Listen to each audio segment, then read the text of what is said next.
Hey everybody, it's the Fridge from Gregory Polaris here in Sherwood, Arkansas. I'm standing alongside today Rob Gregory and Vicki Baker, and we're going to do a little walk around on the Sportsman 450 today for a couple of reasons. A, you need to know, and B, I need to know, because I have to work around these things now. Came from the motorcycle end of this world, and I'm now into the off-road and motorcycle side. So it's good every now and again to walk around these things and learn something new about them. Rob, tell me something I don't know. In 1996, Polaris came out with the Sportsman 500, #1 selling ATV in the world to this date. Shortly after that, they came out with a 700, then they went backwards and they filled the gap with a 600. Then they went forward and they filled the gap with an 800. Now, they've simplified it so you've got a 450, a 570, an 850, and a 1000. But let's talk about the 450 first. And the 450, we don't have a 450 engine, but it's a segment of 400s, 420s, and 450s. All of them fit in that same segment. So Polaris simplified it. They call it a Sportsman 450, but it's got the 33 horse 500 engine in it. Let's talk about milk crates and a 5-gallon bucket that people used to tie on the back. They've made this front storage area that's sealed with drain plugs as well, so if you sink it or you use it as a partial ice chest, you can do that as well. And that's 6 gallons of that storage area. But let's call that water resistant, not It's waterproof. water resistant, yes. That's Okay. right. So in the back, another area of storage in the back that's forgotten about is underneath the seat. But if you went right here up into this area, that's how big that is. So my arm is in there, and you can just a ton of dry storage in that area as well. When we talk about the automatic, Polaris was the first to do the automatic, and people laughed at us. Now guess what? Everybody wants to be an automatic. So you got a high, low, neutral, reverse, and a park. So you're actually going to bind the transmission gears in the park, and that's way better than just a brake alone. So high range and low range. If you think about this in the term of a 5-speed stick shift, if the terrain that you're in, the mud, the hills, if you were in your truck and you were doing first, second, or third gear, that would be your low range. If the terrain will allow you to run fourth or fifth, then you would use your high range. So there's a good explanation of why and how you use the low and the high range and when it's available to do it. Let's talk about four-wheel drive and the different kinds of four-wheel drives that are out there. Number one, there's a four-wheel drive ATV out there that's got a 4x4 sticker on it. Oh yeah, everybody wants some of that. Well, the problem is, when you get stuck, anytime you get stuck, you're going to have some kind of off camber. You're never going to be level. It's going to be some kind of off camber. So the wheel that's in the front, that's in the air, is the wheel that works. What about the one that's on the ground? Do you want that one to work? So some of the other manufacturers came up with a diff lock button. So yeah, we're going with diff lock now. So you put the diff lock button on, and then you're limited on your speed and a max speed, especially in reverse, on what you can do with the diff lock. And one of the reasons why the diff lock doesn't work and it's not effective is because you have no steering. It's like being on the farm tractor with a diff lock, and it goes forward and it only goes forward. So that's why they limit your speed. You know, then, Rob, when I was younger, my dad had a King Quad, one of those 350 Suzuki King Quads. Yeah. And you literally had to fiddle flip around with all this stuff to get it in reverse or to get it in that four-wheel drive. And when you did get it in that four-wheel drive, you weren't turning it. no, You no such thing. were going to dig a go, but you weren't turning. So Right. if you were in a trail situation and you needed to turn and you had to have four-wheel drive, you were boned. Right. So the third type of four-wheel drive is called a Visco lock. Another brand from Canada is the one that does Visco lock. So the way that works is similar to the first one. The wheel that's in the air is going to work. The one that's over there is still not going to. So you've got a wind-up process.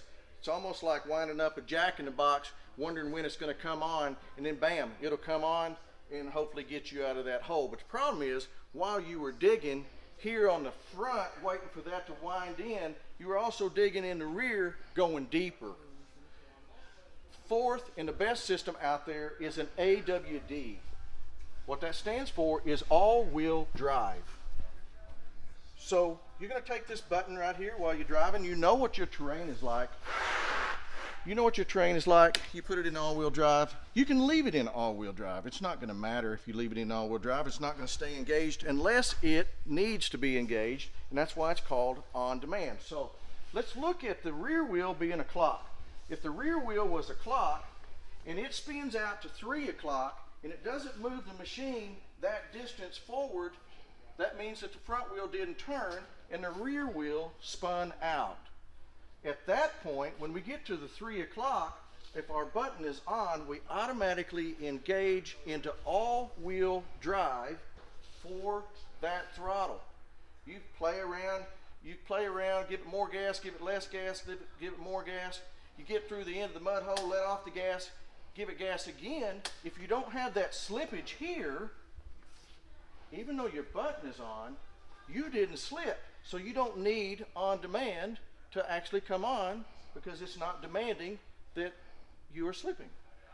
So you can actually leave that button on and it is smart enough to know when it's going to come on and off. When we talk about braking, this is huge. How many brake pedals you got in your car or your truck? You've only got one. So why be confused about which one to use at the wrong time and possibly flip it over on you? If you use the wrong one going down a steep hill, it might be a bad day. You've got springs and cables and all kinds of stuff you got to deal with whenever you're doing with those both brake levers right there. On a Polaris, you have one brake lever. It's hydraulically controlled. One brake lever does all 4 wheels, front and rear.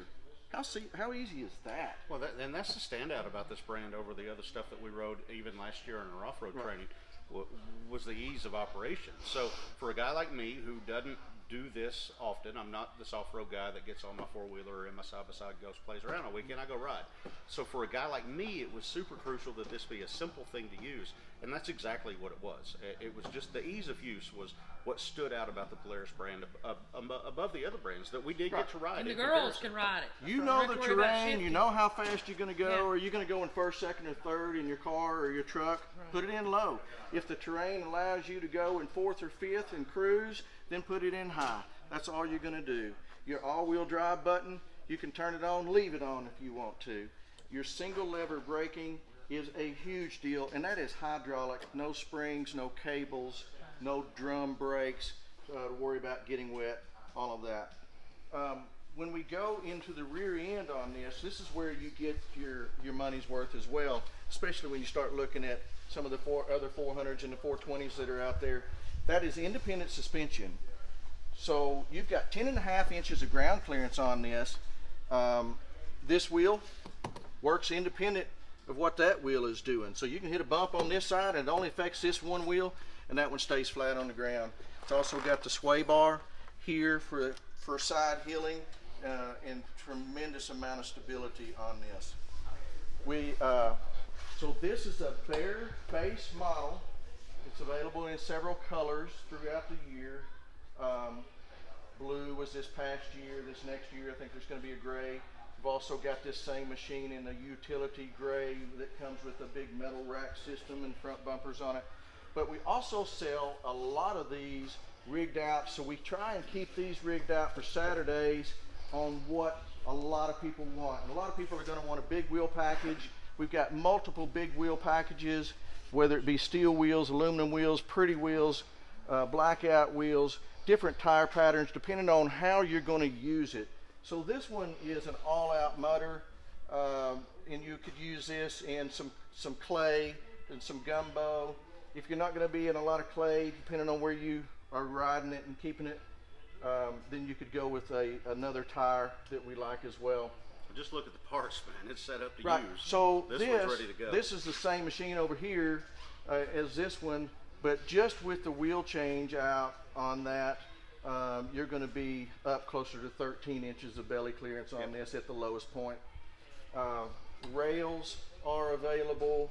How about a couple bags of corn on here so that it doesn't slide off? I mean, it things comes that nature. standard with that lock and ride system, Right. but then you can put the front and rear rack on it, and it does give you something to strap to. You can carry feed, clothes, ice chest, It's whatever. got a you want to gun carry mount back there. system Yeah. that mounts right here.